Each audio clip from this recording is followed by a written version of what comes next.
গাইছিলাম একটা mini blog. তো সকাল সকাল ঘুম থেকে উঠে এখন ছোলা বাদাম ভেজানো, তার সাথে গ্লুকন্ডি খেয়ে নিয়েছিলাম। তারপরে একটু বেলা হতে আলুর তরকারি বানিয়ে দিয়েছিল, ওর সাথে রুটি খেয়ে এখন আমি যাচ্ছিলাম রিমির বাড়িতে রিমিকে জ্বালাতে, কেন আজকে আমার কোনো কাজ ছিল না। তাই এসে দেখি যে এখানে উনি রান্না করছে, মানে কত ভালো মেয়ের মতো স্নান টান করে এসে রান্না করছে।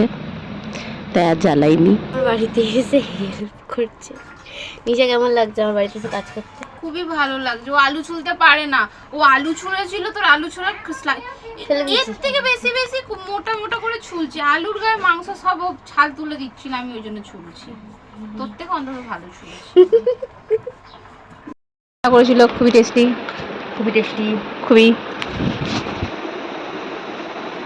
না সত্যি সুন্দর হয়েছে। ফার্স্টবার মেয়ে আমাদের রান্না করতে ফাটিয়ে ফেলেছে। তুমি খেয়ে টেস্ট বলো। কিশমিশগুলো আসছে, আমি কিশমিশই তুলেছি।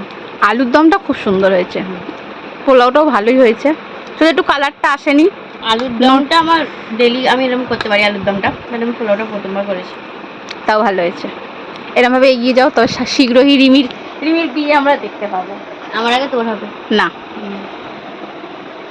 একসঙ্গে করবো, এক মনে ভাই।